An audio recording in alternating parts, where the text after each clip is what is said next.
मन बच कर्म कपट तजी, जो करे भूसुर सेव। मोहि समेत बिरंच शिव, बसता के सब दे। और भी बंदाओ प्रथम महीसुर चरना, मोह जनित संशय सब हरना। नमस्कार दोस्तों, मैं अविनाश दास रेशनल कबीर यूट्यूब चैनल में आप सबका हार्दिक स्वागत करता हूं। यदि आप चैनल को सब्सक्राइब नहीं किए हैं तो सब्सक्राइब जरूर करें, शेयर करके अपने साथियों तक अपने सभी ग्रुपों में पहुंचाएं। दोस्तों, इस चैनल का उद्देश्य किसी भी जाति धर्म संप्रदाय या व्यक्ति विशेष को आहत पहुंचाना बिल्कुल नहीं है। इस चैनल का उद्देश्य है जो असत्य और आडंबर और पाखंड है उससे अपने दिलो दिमाग को बाहर करना और सत्य की स्थापना के लिए, मानवता और भाईचारा की स्थापना के लिए प्रयास करना, वैज्ञानिक चेतना और तर्कशील बुद्धि का विकास करना, इस उद्देश्य से इस चैनल को क्रिएट किया गया है। दोस्तों, आप लोग जरूर साथ दें। अभी मैं ये पुस्तक कबीर और रामानंद रोज की तरह आपके सामने लेकर आया हूँ और एक एपिसोड हर रोज इसको पढ़ा जाता है और आपको सुनाया जाता है। तो मैं शुरू में रामचरितमानस के एक दोहा और एक चौपाई बोला। दोस्तों, चौपाई तो बालकांड की है और दोहा जो है अरण्य कांड की। अलग अलग जगह की हैं लेकिन दोनों को मिला दिया।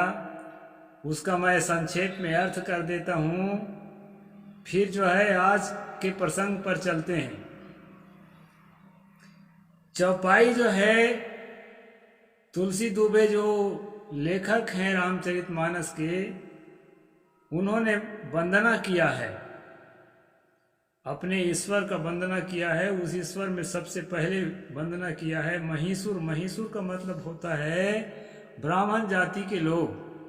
बंदा प्रथम महीसुर चरना, मही माने धरती और धरती का सुर माने देवता, धरती का देवता।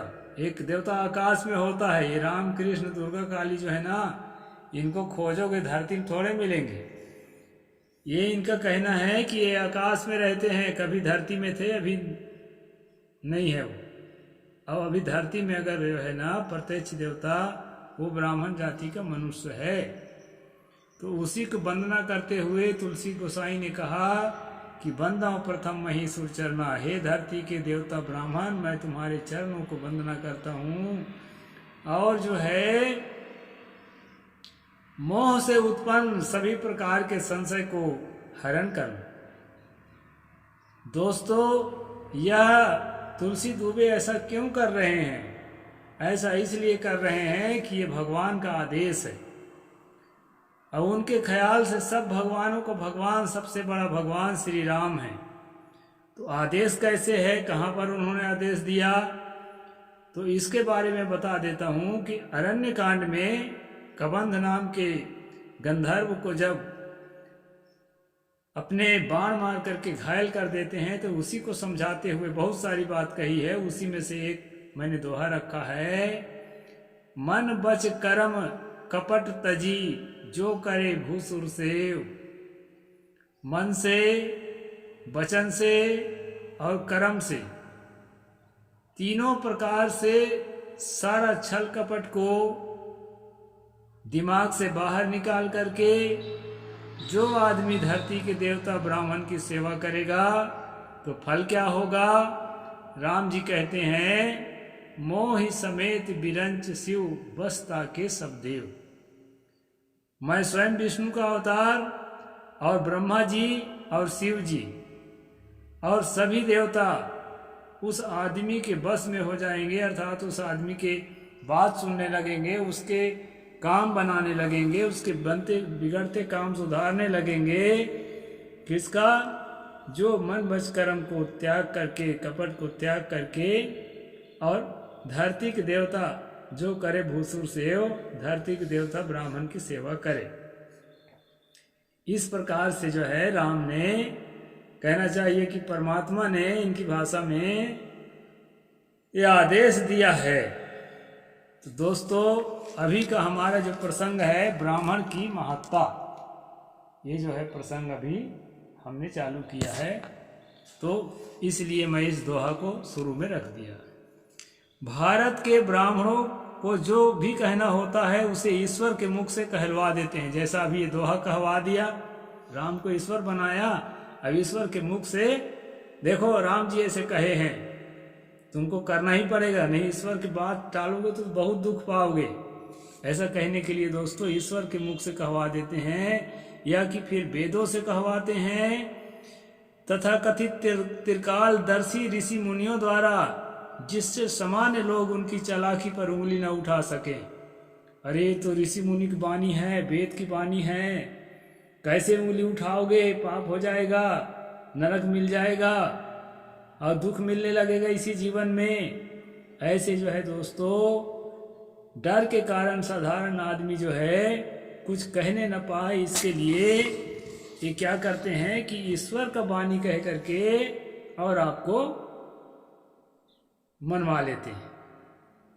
आज से मत मानना आप लोग, अब मानो तो आप जानो। इतने पर भी कोई प्रश्न न कर बैठे, इस बात के लिए वे पुख्ता इंतजाम कर रखें। चालाकों के सरदार मनु लिखते हैं, यो अमन्यते ते मूले हेतु शास्त्राश्रयाद्विजः स साधु बहिष्कार्यो नास्तिको वेद निंदकः।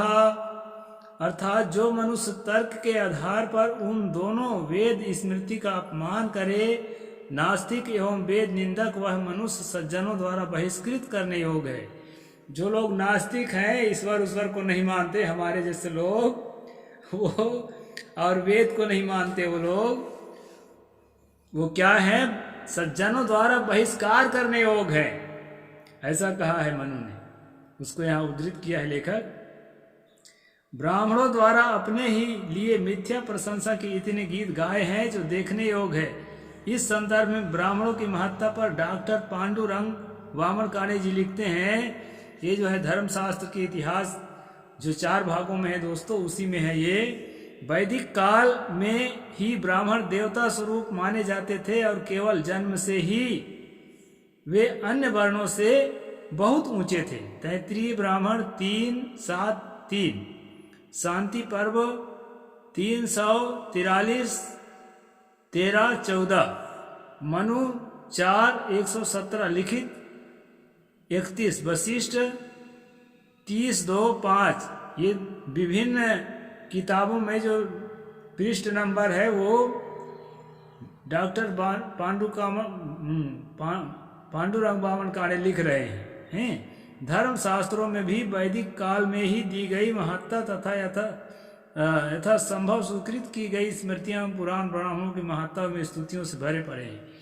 जितने जिनको हम लोग वैदिक धर्म ग्रंथ कहते हैं ना, वो ब्राह्मणों की स्तुतियों से भरे पड़े हैं। जैसे अभी मैंने 2 स्तुति आपको रामचरितमानस का सुनाया, इसी प्रकार संस्कृत में स्तुतियों से भरे पड़े हैं। देवता तो परोक्ष देवता हैं, किंतु ब्राह्मण प्रत्यक्ष देवता है। यह विश्व ब्राह्मणों द्वारा धारण किया गया है। ब्राह्मणों की कृपा से ही देवता स्वर्ग में स्थित हैं। अच्छा, भगवान और देवता भी जो है ना, वो ब्राह्मणों की कृपा से स्वर्ग में स्थित हैं, नहीं तो उनको जब चाहे लोग रसातल में ढकेल दें। अब ढकेल भी सकते हैं, क्योंकि जो है अभी आपे को देखो ना, कितना दलितों को, आदिवासियों को कितना रसातल में ढकेल के रखे हैं। तो रसातल में ढकेलने की कला तो है, मानना पड़ेगा। देवता को भी ढकेल सकते हैं यदि कहीं होगा तो। ब्राह्मणों द्वारा कहे गए झूठे शब्द झूठे नहीं होते, यानी जो कह दिया मुंह से वैसा हो ही जाएगा। एक मनु 100 ने ब्राह्मणों की अति उच्च माना है। मनु ने इस विषय में अतिशयोक्तियां भी की है। 9, 313, 321 जन्म से ही ब्राह्मण मान सम्मान योग्य है। 1184 पराशर ने कहा है 6, 52, 53 में कि व्रतों में, तपों में, यज्ञ कर्मों में जो भी दोष हो वो सभी ब्राह्मण स्वीकृत से नष्ट हो जाते हैं। आपके यज्ञ में, कर्म में जो भी गलतियां हो रही है, ब्राह्मण ने अगर स्वीकार कर लिया तो सब ठीक हो जाएगा, वेरीफाई हो जाता है। मैं नहीं लिख रहा हूं, डॉक्टर पांडुरंग बावनकारे जो भारत रत्न अपने लेखनी के कारण भारत रत्न जो है अवार्ड पाए हुए हैं, उसके लेख के आधार पर बताया जा रहा है आपको। उनके अन्यथा नहीं होते। महाभारत ने बहुधा ब्राह्मणों का गुणगान किया है। आदि पर्व 28:3-4 के अनुसार ब्राह्मण जब क्रुद्ध कर दिया जाता है तो वह अग्नि, सूर्य, विष एवं शस्त्र हो जाता है। अग्नि के समान, सूर्य के समान, जहर के समान और हथियारों के समान वो खुद हो जाता है। उसको अलग से हथियार लाने की जरूरत नहीं पड़ता अगर गुस्सा हुआ तो। ब्राह्मण सभी जीवों के गुरु है। वन पर्व 3:3-16 का कहना है कि ब्राह्मण अति उच्च तेज एवं अति उच्च तप है। ब्राह्मणों को प्रणाम करने के कारण ही सूर्य स्वर्ग में विराजमान है। यानी अंतरिक्ष में जो सूर्य विराजमान है ना, वो ब्राह्मणों को प्रणाम करने के कारण विराजमान है, नहीं तो वो अंतरिक्ष में विराजमान नहीं हो सकता है। ये जो है इनके धर्म ग्रंथों का कहना है। गौतम 11:1 ने लिखा है राजा सर्वश्रेष्ठे ब्राह्मण वर्जम, अर्थात राजा ब्राह्मणों को छोड़कर सबका शासक है। शासक है राजा, शासन करे, लेकिन ब्राह्मणों पर नहीं। ब्राह्मणों का राजा थोड़े है। 156 गौतम 8:12-13 ने लिखा है कि राजा को चाहिए कि वह ब्राह्मणों को 6 प्रकार के दंड से मुक्त रखे। कितना भी अपराध करे, सापत ताड़त परुष कहंता विप्र पूजस गाव ही संता, कितना भी, ये राम का आदेश है, कितना भी अपराध करे लेकिन उनको 6 प्रकार के दंड तो नहीं देना। कौन सा? उन्हें पीटा ना जाए, उन्हें हथकड़ी ना लगाई जाए, उन्हें धन दंड ना दिया जाए, मतलब जुर्माना भी मत लो, उन्हें ग्राम व देश से निकाला ना जाए, उनकी भर्त्सना ना की जाए, यानी आलोचना भी मत करो, जैसा है तो रहन दो, उन्हें त्यागा ना जाए। इन 6 प्रकार से छुटकारा का तात्पर्य है कि ब्राह्मण अबध्य है, अबंध्य है, अदंड्य है, अबहिष्कार्य है, अपरिवाद्य है एवं अपरिहार्य माना जाता है। 156। तो ये धर्मशास्त्र के इतिहास से जो है दोस्तों ये सब रेफरेंस लेकर लेखक ने लिखा है। संत श्री अभिलाष साहिब जी कबीर दर्शन में शास्त्रों के निम्न उदाहरण दिए हैं। अग्नि चाहे शास्त्र विधि से संस्कारित हो और चाहे शास्त्रहीन, वह महान देवता है। वैसे ब्राह्मण चाहे मूर्ख हो चाहे विद्वान, वह महान देवता है। मूर्ख हो तबो पूजिए विप्रशील गुणहीना, तुलसी गोसाई ने इसीलिए लिखा है। सब प्रकार के आचरण भ्रष्ट है तो भी उसकी पूजा करो। जिस प्रकार तेजस्वी अग्नि शमशानों में शवों को जलाती है, दूषित नहीं होती है और यज्ञों में हवन करने पर भी अधिक बढ़ती ही है, उसी प्रकार यद्यपि ब्राह्मण निंदित कर्मों में भी प्रवृत्त होते हैं। चोरी, हत्या, व्यभिचार कुछ भी कर रहा हो ब्राह्मण, निंदित कर्मों में भी प्रवृत्त होते हैं, तथापि वो सब प्रकार से पूज्य हैं क्योंकि वे उत्तम देवता हैं। अभी बिल्किस बानो के बलात्कारियों को आरती इसलिए उतारा जा रहा था कि ये सब दिमाग में कचरा भरा है कि ब्राह्मण जो है संस्कारी होता है, चाहे से जैसा भी कर्म करे उसकी आरती पूजा करो। ये धर्म ग्रंथों का जो कचरा है हमारे दिमाग में हमारे पुरखों को डाला गया है दोस्तों, और इसी कचरा को निकालने के लिए मैं स्ट्रीम चलाता हूँ। कहते हैं मारते हुए साफ देते हो, कठोर वचन कहते हो, ब्राह्मण का जो मनुष्य यथा योग आदर नहीं करता वह ब्रह्म दावानल दग्ध पापी मार डालने योग है। यानी अगर उसका आदर नहीं करता चाहे जैसा भी हो, वो आदर नहीं करने वाला मार डालने योग है, वह मेरा अपना नहीं हो सकता। इस प्रकार से जो है अथर्ववेद में लिखा गया है कि हे नारद, उस मनुष्य को वृक्ष की छाया नहीं देते जो ब्राह्मणों का अपमान करता है। वृक्ष भी छाया नहीं देते हैं, यानी छाया में बरगद के पेड़ के नीचे बैठोगे तो वहाँ भी धूप लगेगा अगर ब्राह्मण को अपमान करके। अथर्ववेद 1:19-9 ब्राह्मणों की कभी हिंसा नहीं करनी चाहिए क्योंकि वह अग्नि के समान है। हिंसा तो किसी का नहीं होना चाहिए, हम भी कहते हैं।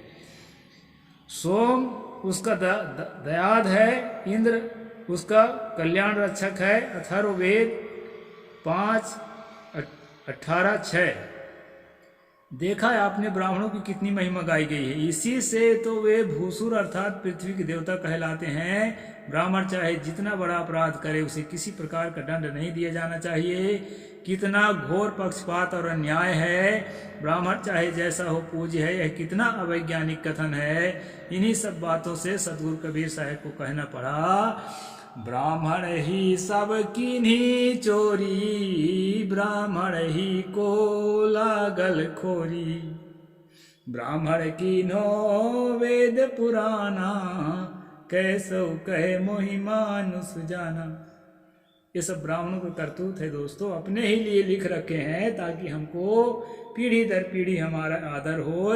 हम चाहे जैसा भी कर्म करें लेकिन अपने पैर में कुल्हाड़ी मार लिए हैं। जैसा भी कर्म करने की बात जो कहें, इससे इनकी पीढ़ियां चोरी हत्या व्यभिचार में लिप्त रहेंगे, डाका डालेंगे, गैंगस्टर बनेंगे और सम्मान खोजेंगे दोस्तों। इसलिए ये केवल समाज को नुकसान नहीं पहुंचा रहे हैं, अपने जो खानदान है उसके लिए भी नुकसान है। इसलिए वेद शास्त्रों को जो है विचार पूर्वक पढ़ें। कोई आप्त प्रमाण, कोई ईश्वर वचन नहीं है। ये सब मूर्खतापूर्ण बातें हैं। अपनी विद्वता का कितना दुरुपयोग किया गया है। इतनी महिमा के बाद भी लोग ब्राह्मणों को यदि न माने तो उन्हें दूसरा हथकंडा अपनाया, वह है श्राप, आतंक एवं विशद विवेचन। अगले संदर्भ में श्राप और आतंक को कल बताऊंगा। तो इस प्रकार से है दोस्तों। साहिब बंदगी, जय जोहार, जय भीम, जय भारत।